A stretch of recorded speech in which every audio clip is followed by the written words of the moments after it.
All right. So I think I'm going to get started on my presentation. Assume that's cool with everyone. All right. I'm Chris Palmer. I was a YSU student. I originally Can everyone hear me, by the way, before I just keep Yes, we going? can hear you. All right, cool. Um, yeah, so I was a YSU student. I originally started as a music major, did that for 2.5 years. Discovered it wasn't for me, switched to computer information systems, and since then, what was it? I worked at a robotics company, ran a startup straight into the ground, and then now I work at a speech recognition company over in Pittsburgh. Um, but the thing I've always been interested in is finding people or like finding some way to combine computer science and music. So at let me think of how this story goes. It's something like I lived in Pitt. Oh, okay. Everyone can still hear me, right? All right. Yes, we can still Oh, hear you. all right, cool. In Pittsburgh, I discovered this group of people who did these live coding shows where live coding was basically people would write this code, it would output some kind of sound, music, all that stuff, and then they would change it, and that was kind of the performance aesthetic to it. So I'm going to share my screen to kind of give some resources on all this stuff before we get into the actual Sonic Pi things. So for anyone who's interested in getting into live coding, one of the best resources you can check out is going to be TopLap. They kind of coordinate all of the like international, like high level live coding events, resources, and all of that stuff. So like you go here, you can find like here's all the cool live coding events that were going on in the past when places were a thing. Um, I've actually played. I don't think it was Top Lap. It might have been unrelated to them, but Oiler Room was a thing I played sometime last year. Also, they have one of those awesome lists. I don't know anyone who's been on GitHub enough. Awesome lists are, as the name implies, awesome. Uh, like it's got a nice overview of all this stuff. Is there a channel that I should specifically be sending links like this to in the Discord? Uh, Questions for the presenters or general would be fine. Okay, cool. Thank you. So I'll share these links here for anyone who wants to check any of that out. Because like there's no reason for me to go through this a lot. But it basically has a bunch of languages. Whatever you write in, you'll be able to find something. It might not be great because I'm mostly a Python programmer and I've tried getting into Foxdot multiple times and it's just not clicking for me. So actually, the big live coding language that a lot of people I know use is Tidal Cycles. It is Haskell based, but they all basically are different interfaces for the same kind of thing. So today, though, we're going to be talking about Sonic Pi. So here's the link for sonicpi.net. Anyone in the call who would like to follow along with the examples or any of that I'm going to be going through, that link that I just posted in questions for the presenter, you click on that. If you scroll down, uh, it'll have downloads for all three operating systems: Windows, Mac OS, and Raspberry Pi OS. There aren't any other ones. But this is basically yet another live coding thing made by Sam Aaron. It's Ruby based, so I thought that this would be a good, easy one to cover, and it kind of is because Haskell has a weird learning curve, and it can be challenging to get started with it. Like the install for Tidal Cycles alone can take a while. This is nice and packaged where you've got Windows or Mac, or I've gotten it working on Linux, but you just install it and then it usually works. Um, I'm going to give a couple minutes for anyone who is interested in doing that to go through it, and I'm going to kind of show some examples of things I've done with live coding. Um, so here's a couple of streams that I've I don't think any of this audio will come through, I'm realizing.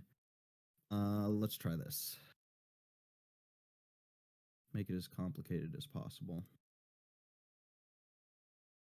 All right. So I don't even remember. This looks like Andrew Jarvis probably did the visuals, and I probably did the audio. Some kind of live code live stream that we did early, you know, almost a year ago. Um, so normally the whole thing with live coding when it happened in person in the past was you would go to this venue, there'd be a projector, and part of the thing is that oftentimes the code that's being manipulated is being projected along with whatever visuals that are usually also made with code and audio. So it's really cool because as a like audience member, you get to sit there and like see what the person up there's doing. Like to me with DJs and a lot of EDM stuff, there's a lot of mystery to what is it they're actually doing on stage. Are they just hitting play and pretending to turn a bunch of knobs? I mean, I guess you could pre-record all this stuff too, but um it to me it's just really cool to see like what's actually happening even if it doesn't make any sense.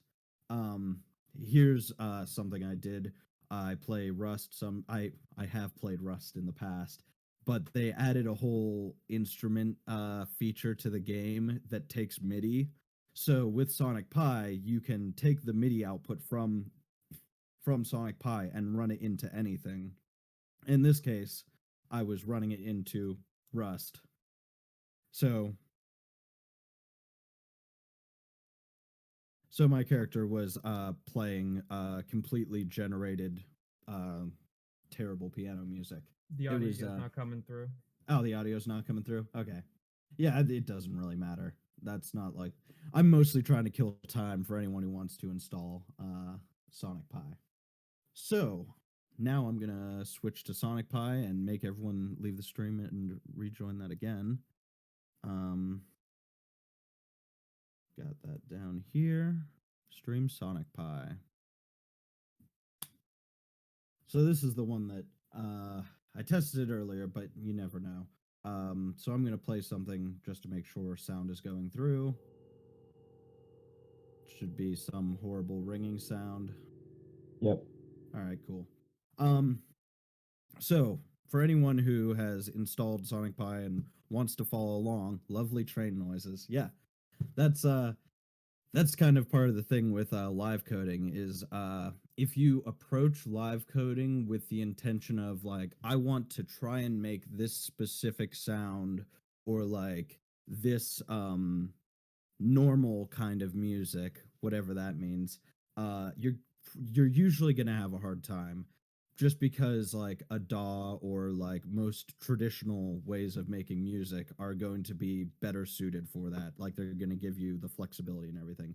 The thing to me that's so cool with Sonic Pi is that you can introduce a lot of variability and randomness and it you can write algorithms in a way such that it gives you music that you weren't even expecting. Um, so for anyone who's following along, once you open up Sonic Pi for the first time, it should look something like this, but probably not in dark mode.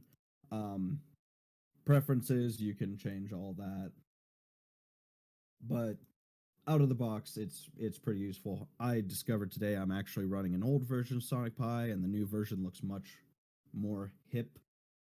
Um, so Also down here, there's tutorials for to go through and examples that are extremely useful because you can just kind of click on the example. It gives you the code over here. You copy and paste it, and you can just run it and make these horrible bell sounds. Thanks, Sam Aaron. Um, so, the other things, um, synths. Here's all the types of synths you have access to. Effects, you can run synths or samples through effects, and it'll change the way it sounds. Samples, those are like either one-off or loopable samples that you can play with, and then specifics about the language. But today I'm going to be talking mostly about using samples to make music and then using the synthesizers to make music. So first I'll start with samples. In Sonic Pi, the way that you make samples, it's pretty simple. You just run a command like sample followed by the name of bass drum fat, followed by the name of the sample that you want to play. In this case, it's that. I'm gonna hit run, and there we got a one-off hit of a bass drum. So that's not going to be super useful because you could meticulously like write out exactly everything you wanted to have happen in here, um, but that's not really leveraging a lot of the useful things that you see in programming. So like one of the big structures that a lot of programming stuff is built on is loops. So let's go straight into that. In Sonic Pi, you have these things called live loops. So you'll do live loop. You have to give it a name with this colon thing. It's all Ruby based. I don't really understand what is Ruby and what's Sonic Pi, so I just kind of mess around with it. Let's call this um let's just call it beat. This is gonna be the beat. So you say live loop, you give it a name, you say do, and then end, because this is Ruby and we have to have 3-letter or 2-letter words for everything that should be one character. So we're gonna run this, it'll play once and then fail. Okay, so it's saying loop did not sync or sleep. So whenever you try and run a loop, it's like it's trying to run this as fast as possible, and there's nothing slowing it down or preventing it from just like running in like out of cycles or whatever. Um, so all you need to do is either add a sleep. We'll talk about syncs later because those can get pretty interesting. So let's do a sleep of 1. So this will probably be a very repetitive, slow kick drum. By default, the BPM is 60, so let's change that. Um, yeah, use BPM. Let's call it 80. And when you do something with a use command in the front, you actually have to stop Sonic Pi before it will actually pick up that change. So anything that you put at the top that's like use, if I hit run while it's going, it won't affect it. Um, okay, so now it's 80 BPM. Now, without stopping it, I'm going to change this to 0.5. So I can just hit run, it'll keep going, and as soon as the cycle comes back around, it'll speed it up. And then you can do the same like that. Yeah.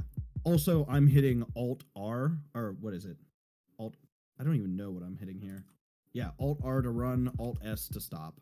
Those are some keyboard shortcuts here. So that's cool. Not super cool, but let's make it more interesting. Um uh I'm not in the mood to write out a bunch of samples here, so I'm going to make a list of samples. So let's say S. That's be the name for the list of samples. That's going to be bass drum fat. Then it's going to be some kind of snare sound. I don't know what's a good snare sound. Let's see. Click on that. Also, yeah, if you want to like see what samples you have available, you click on samples at the bottom. It's all organized into all kinds of different things. Uh, let's see. I'm pretty sure all the snare sounds on here are awful, so this one's as good as anything. Um, and then, yeah, actually, we can just do 2. Um, that's gonna be s.each as I do and then sample I. Because Ruby is a language, they have some very interesting syntax for some of this stuff. So this a.each, this is basically working like a for each loop or a regular for loop in Python, but like a for each in JavaScript or any kind of iterating thing where it's grabbing the elements instead of the indexes. Even C++ I think has that nowadays. But So this live loop, it's going to do its thing. I'm going to need to add a sleep, or it'll crash again. It's going to start this live loop, go into this a.each, or yeah, it's going to go into A, grab the first thing, assign it to I, sample that, sleep for 5, loop back around, grab the second thing, assign it to I, sample that, sleep for 5, then that ends and it begins the live loop again. I'm going to play that, and does anyone have any questions so far? Oh, never mind. It's not going to work like that. I wrote it wrong. Do goes before the assignment. Did you mean... Oh, wrong variable.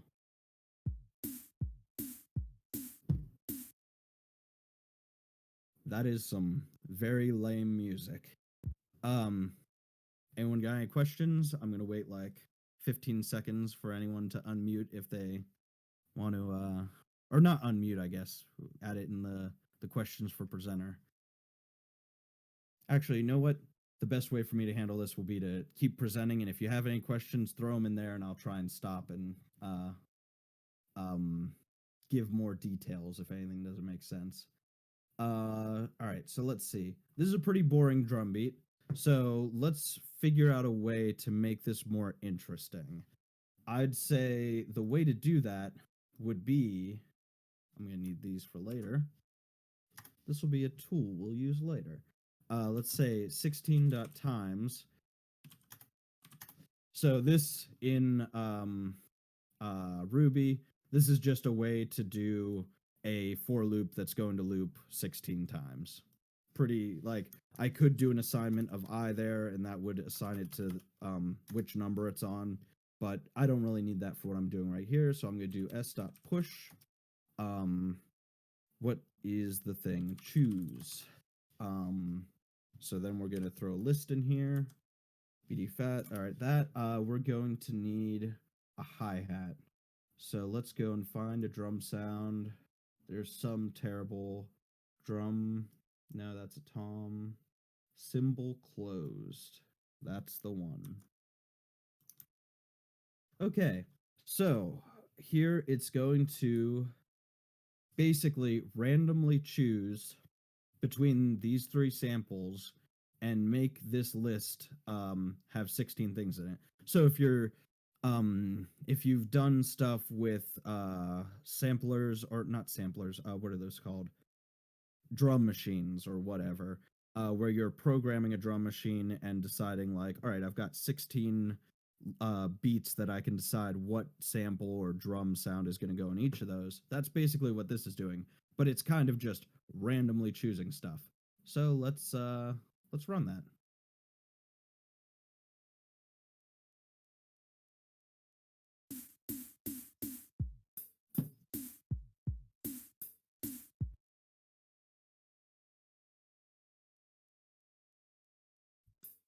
That's cool, but I think it just needs to be faster. I think that's all it needs.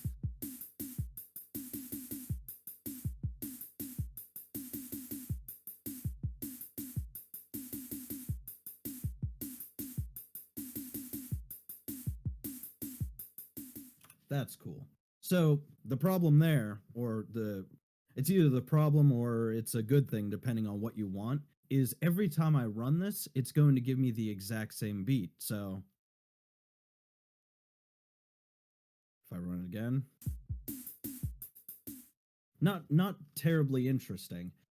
So the way to, well, one way of handling that, I'm just going to copy how I did it in some other buffer because I do it literally everywhere. Is to just do this. Use random seed, and then you use time.now.2i. So what that's doing is Sonic Pi uses a random seed that on by default is set to the same number, that every time it's going to give you the exact same output, which is really useful if you want something to be predictable and if you want it to be repeatable. I have I know a bunch of people who will do that with what is it called, title cycles, where because it's Haskell based, it's all very functional programming where you're dealing with functions, and you you mostly, like in pure functional programming, you want with the same input, I should always get the same output. So that's kind of what this is trying to do here, and you can change that up by changing the random seed. Oh, all right. Let's add some more sounds in there. I actually don't know what would be a good sound. Probably nothing. Some tabla. That's always good. Nope, that's too confusing. All right. So now if I run this, it should be different than the first time I did.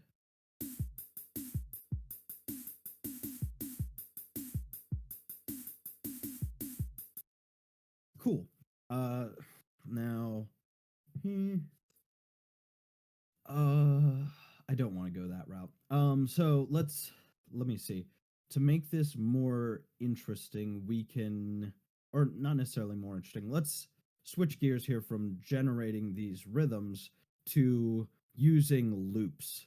So I'm going to have this stop for now. I'm going to go on to the next one. Live loop. This is going to be what do they call that? Chop. Um, it's for when you take a drum beat and like chop it up and basically make IDM. So do and we're going to do sample. What is that? Oh, it's the amen break loop. Yep. Yeah, so if it starts with loop in here, these are good for looping. So, amen. Everyone's probably heard the amen break at some point. Sleep for 8 beats. And we're going to stretch this one, beat stretch it to 8 beats as well. So what this is going to do is it's going to slow down this looped sample to the same length that we're sleeping for. So, oh,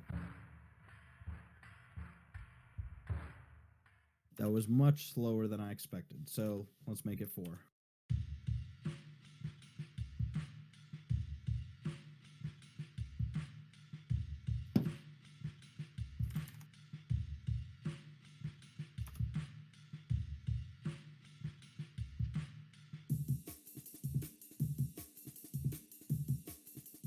If you've ever listened to Fatboy Slim, you've heard that.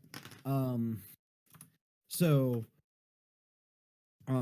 nobody needs to really play the regular amen beat anymore. So the cool thing to do here would be to chop it up and make it into a variation on that same beat that's been extremely popular in electronic music since the 80s. So we'll do a similar thing to what we did up here. We'll probably do it for 8 times do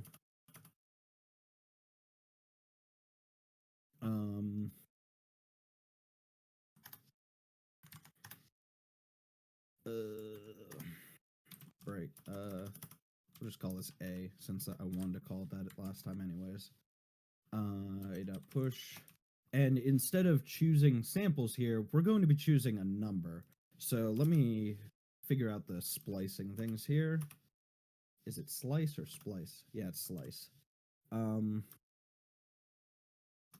be I. Num slices is, let's break this into 8 slices. Actually, I'll make that a variable because that'll make it my life easier later.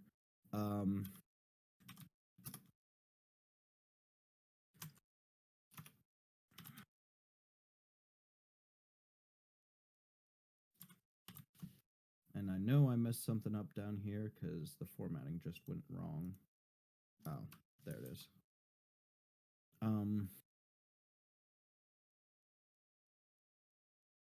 So here I'm just I'm basically going to be creating a list of random numbers that are between do I want it to be 0 or 1? I think it's 0 and the number of slices.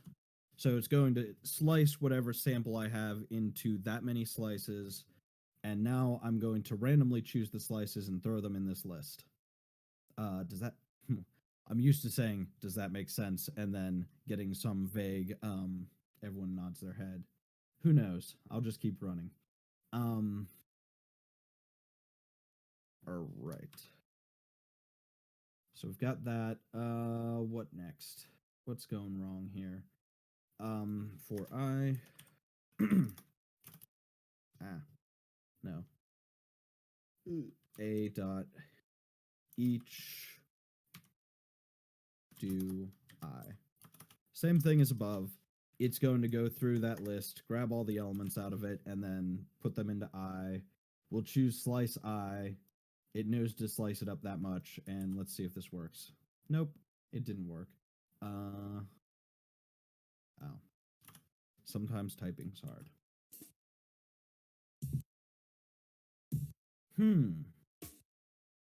Oh, there's the problem. Let's make that.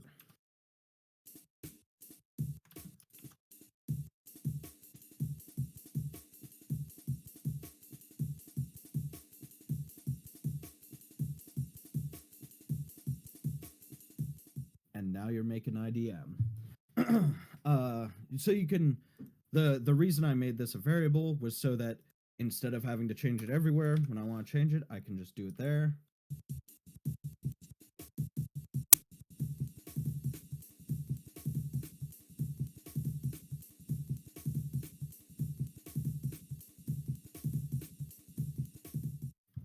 And yeah, that's pretty cool. So I think we've talked enough about samples. I've spent half of my talking time and all of what I expected to use for my time talking about samples. So let's get on to synthesizers. All right. So I'll stop this one so that it doesn't start playing that. Cool. So let's talk about synths. So the normal way to, I will need all this stuff later because I'm going to try and combine it all together at the end. So I'm not going to clear that out yet. Let's scroll down. So it's all right.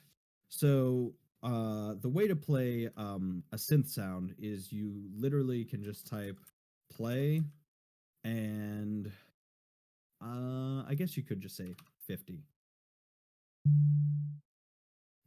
Much like the sample example I gave up there earlier, it plays a one-off of a note and then stops. Not exactly interesting. We'll probably need a loop to make it interesting. Live loop. No, synth is a reserved word. Let's just call this B. All right. So let's live loop that sleep 0.25, and then we'll do play random integer between 50 and 100. So these numbers, I can't remember if they're exactly MIDI numbers. I'm not sure that they are, but each of these numbers relates to a specific note. And if you use integers, they will be your equal tempered notes you would hear or see on a piano. If you make them decimals, you can get into some very interesting tuning systems, which is very awesome. But here we're going to basically just play a bunch of, let's make this slower at first. Random notes every beat. That's a little bit high. Ugh, that's awful. All right. Announcements. Fake it till you make it. Okay. Nothing for me.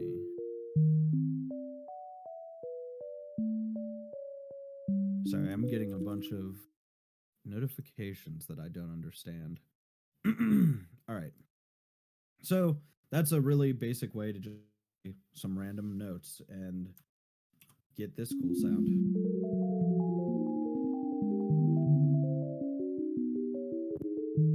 If that's something you want. But to me, that sounds like it's holding the note a little bit too long. So um, we can basically affect the attack, decay, sustain, and release.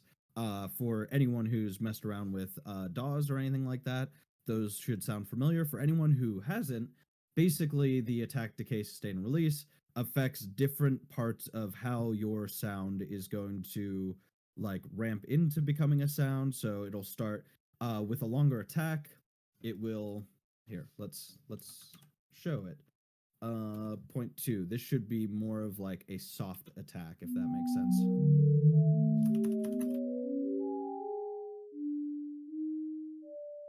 So that gives it more like a bowed glass kind of sound, as opposed to like a percussive bell sound that it had before, like this.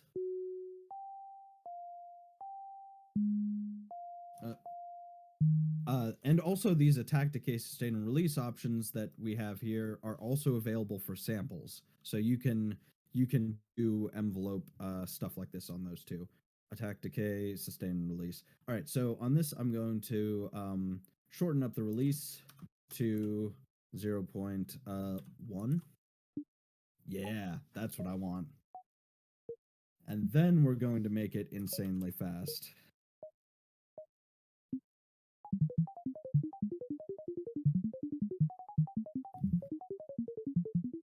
Now that's what I call human music.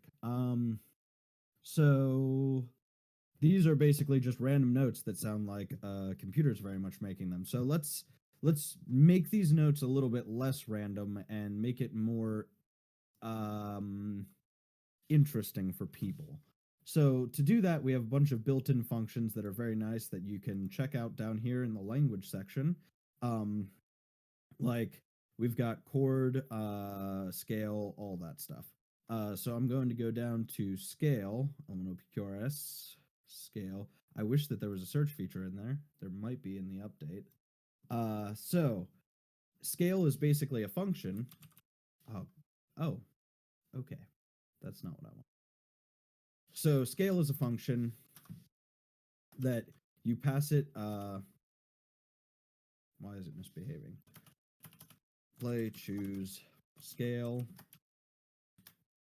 We'll go with C major. Actually, we can just call it major.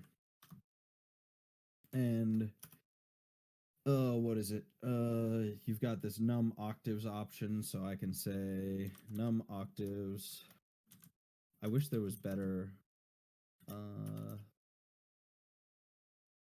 autocomplete. 2 octaves. So now it's going to randomly choose a note out of the C major scale for 2 octaves. Let's specify that it's going to be C3.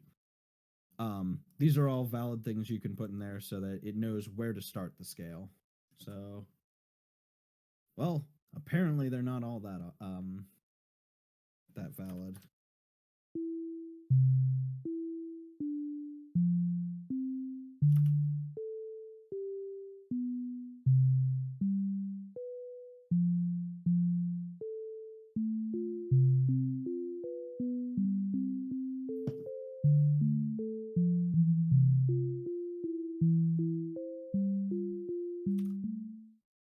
That's reminding me of like Final Fantasy VII music.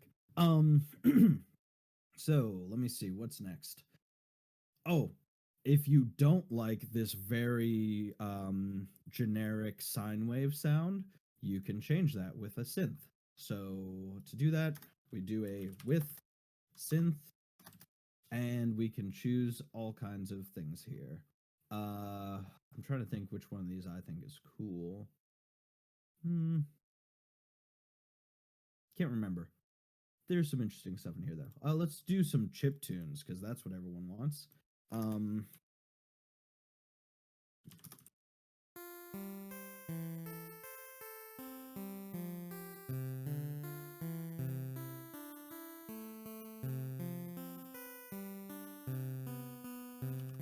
all right, so now we have original Pokemon game music.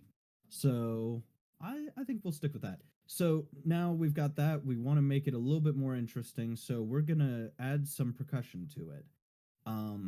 we'll do a sync. What is it?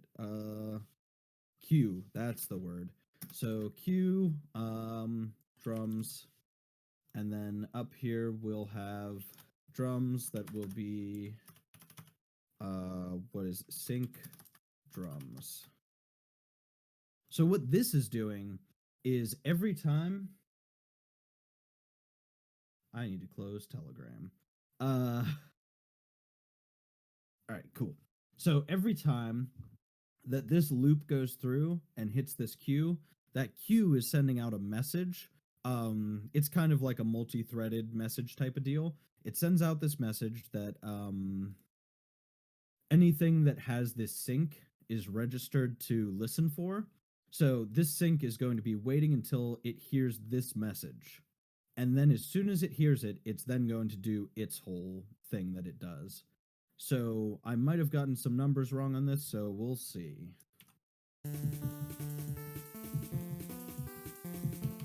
All right, those drums are too loud and way too fast. 0.25 feels right. And then we're going to change this amp.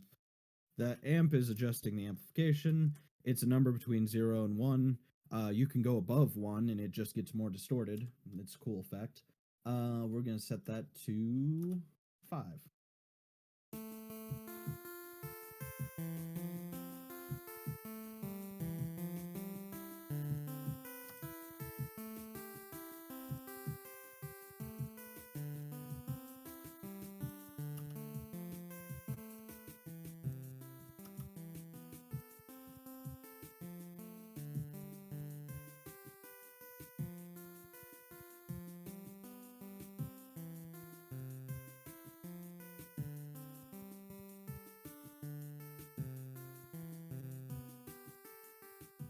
Okay. And I would say that that's pretty much that covers the majority of the material that I wanted to get through because I wanted to go through showing how to make beats with samples and then showing how to make I guess melodies with synths and then combining them with this whole multi-threaded thing. Let me see. I'm gonna add a couple more things. Just no, you know what? I'm not. It, I'm gonna open it up now for any Q&A. If anyone's got any questions about this or any other live coding things, I would like to answer some questions.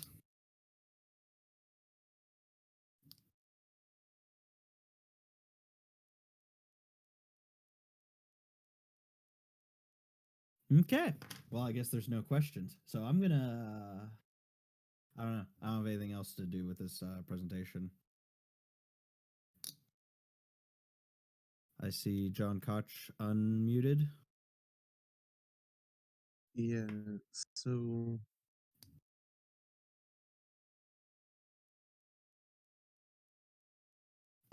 it's choosing at runtime all this random number stuff, right? So like each time Yes. you run it, it's Well, different.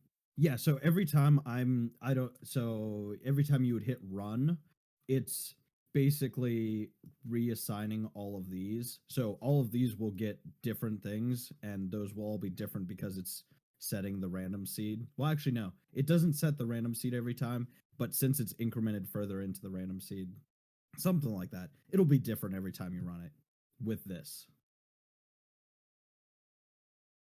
You can, like, if I turned these into functions and like broke all that out and then had that run at the end of every one of these loops, I think I actually have something that demonstrates that.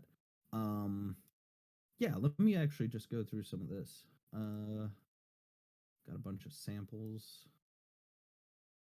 I've got some stuff where it's like progressively changing. What's this gonna sound like?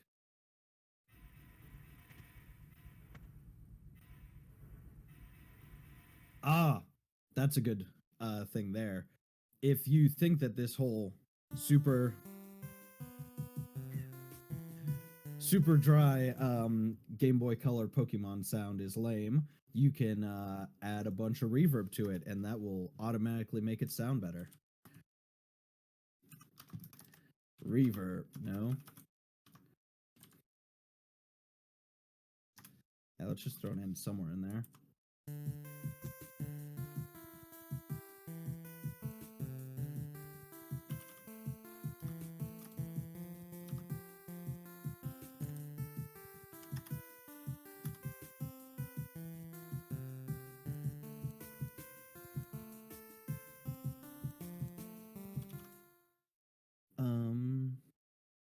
Yeah, without doing anything else crazy, I don't really want to take this any further. Yeah, so the cool thing you can do here is if you want it to change like just part of what it's doing, you could have it like randomly choosing stuff at the end there, or slowly adjusting the beats or the melodies that's playing over time. That's a really common thing you'll see in, or if you watch live coding stuff, a pretty normal thing to see like is music that slowly morphs from one thing into another. um like with, I would say with more traditional music that you'd hear, you normally hear clear breaks in like, oh, that was the chorus, that was the verse, or whatever. Live coding can be like that, but I know in my experience it's been a lot easier to do the whole slow morphing thing. And it also, I don't know, to me that's a very interesting experience of listening to music where it's like you're hearing a very similar thing over and over, and then when the small changes are happening they're extremely noticeable because of how used to the same thing you've gotten. You said that this was built off of Ruby, correct? Well, yeah, so well, that Like wording, yeah, go on. we're using Ruby Yes. in uh, Sonic Pi. Yes, so it's a very it's Ruby with less features basically. So there's a lot of the object oriented stuff that, cuz I wanted to do a project where I simulated a kind of musical ecosystem where there were a bunch of variables that determined the position of these different entities and where they were, and that would do panning and all that stuff. Um, but Sonic Pi kind of has a stripped down version of Ruby where it's kind of hard to make these objects and have them use like normal methods and stuff that you would see in object oriented programming. But yeah, this code here, this is kind of Ruby. And to get the visuals that you were showing on that, Oh, whatever the YouTube uploads that you had. yes. Let me show you that. That's a good question. I'm assuming I'm still streaming Sonic Pi. It would appear so. Yeah. So Hydra is what I use for visuals because I am not cool enough to write GL or GLSL shaders on the fly. So I use Hydra, which is really cool. I just sent the link in questions for the presenter. Um, Actually, I've met a bunch of the people that made a bunch of these examples. Um, but Hydra is really cool because it essentially acts like a modular synth where you write all these functions that take inputs. Here, I'll just share my, or I'll change what I'm sharing to share this. So this is Hydra. It's a web browser based, JavaScript ish based visual live coding environment, and you can kind of just click on this whole shuffle thing and get through a bunch of these, change some variables and see what happens. Like that's pretty much what how I learned how to use it. You can get some really cool looking stuff in Hydra. Oh, this one's sound reactive, so when I'm talking all of the stuff in it is shaking around. That's one of the normal ways that you would have like a live coding environment, the visuals and the audio interacting. And yeah, normally a lot of the events I've been to, they'll have two separate people, one of them's doing the audio and one's doing the visuals, and it could be really cool. Let me see. I feel like I have something to share with that, but nothing's really come to mind there. Hydra docs. I'll share those. Live coding docs. But yeah, Hydra's made by Olivia Jack. She's awesome. Makes some really awesome software. Lot of other projects that are really cool that she's done. Any other questions about Sonic Pi, Hydra, or live coding in general? Because I think I'm gonna kind of wind this down and let us all sit here in awkward silence for 15 minutes. Otherwise.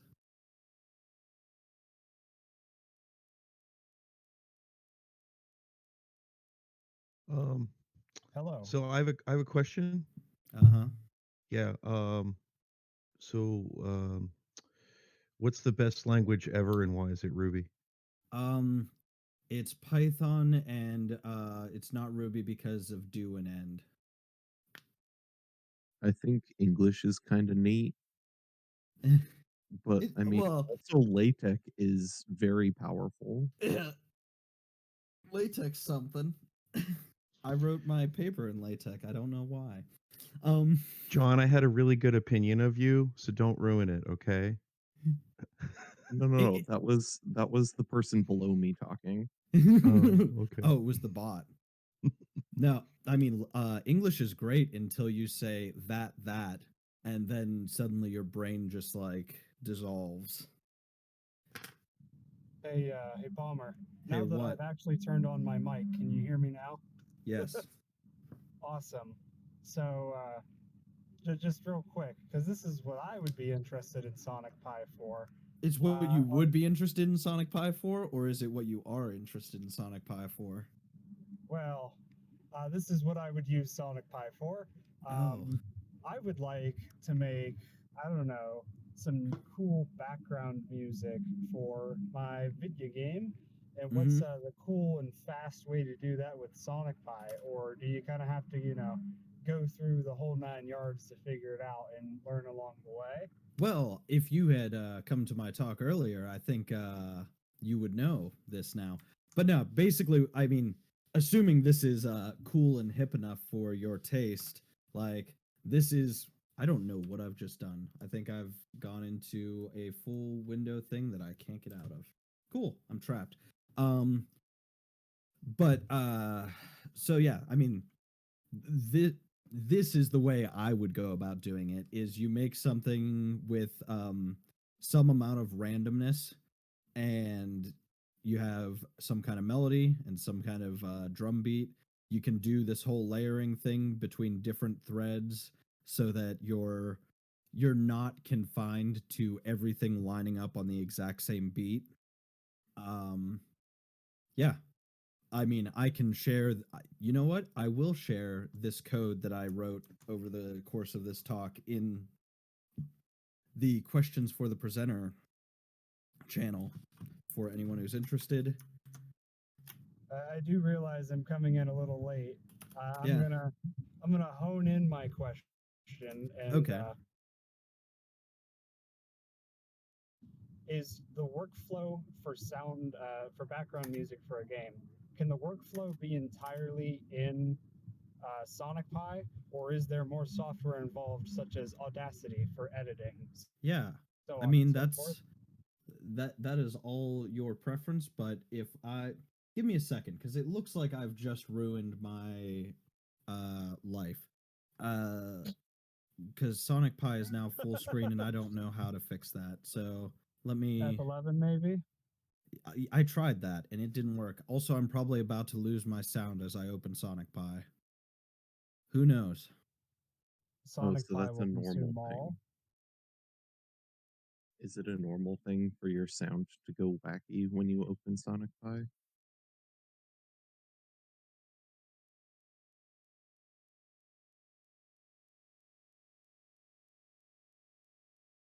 Hey, all right, can you hear me now? He's gone.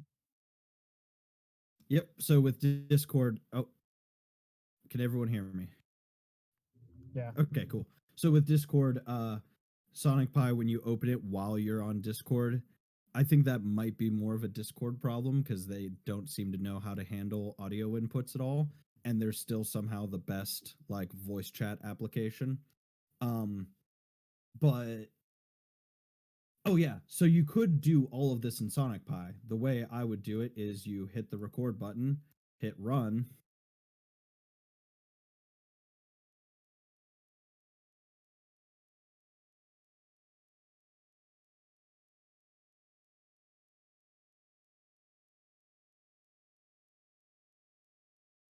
and then you stop it, you save it in your folder called MC Ride Vocals as asdf.wave. Oh, it already exists. I see you've answered this question before. No, I've just done that before.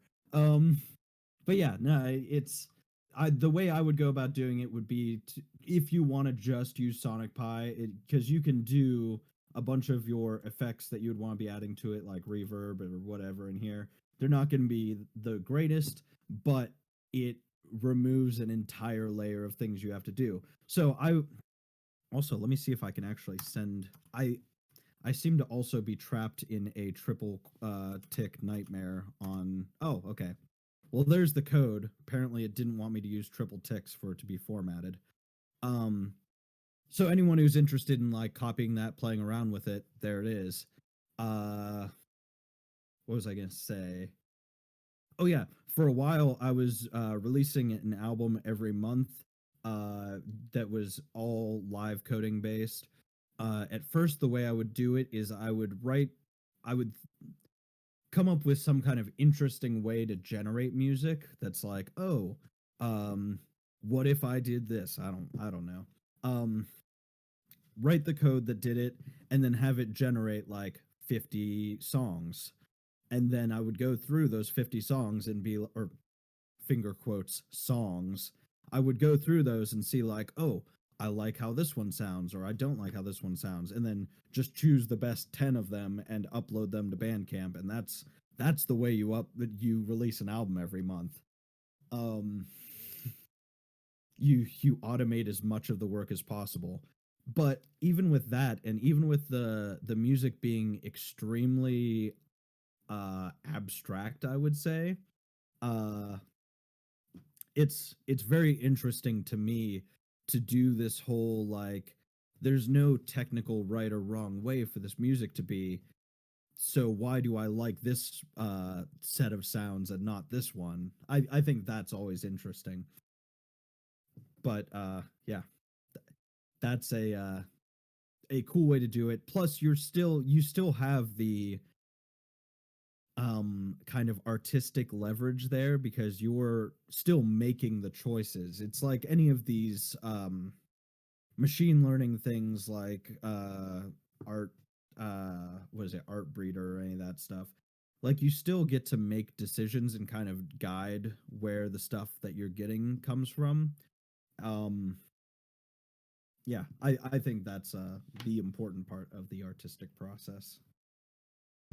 It like this talk sounds like it could be about jazz, and I would believe it. Yeah. It seems to You'll have like that same kind jazz. of artistic freedom. I mean, yeah, I would say depends on the jazz. A lot of That's where we jazz, I get think, into gives the impression of being more freeform than it is. Oh, so free form that it implodes back into being restricted. yeah, I mean, if you listen to, well, yeah. So, Ornette Coleman. Yeah, I don't know. I think I've now killed an appropriate amount of the hour before the next talk. So yeah, if anyone has any other questions they think of later, at me on this Discord or whatever, let me know. Let me see. I sent my code that I wrote there. I sent a bunch of resources.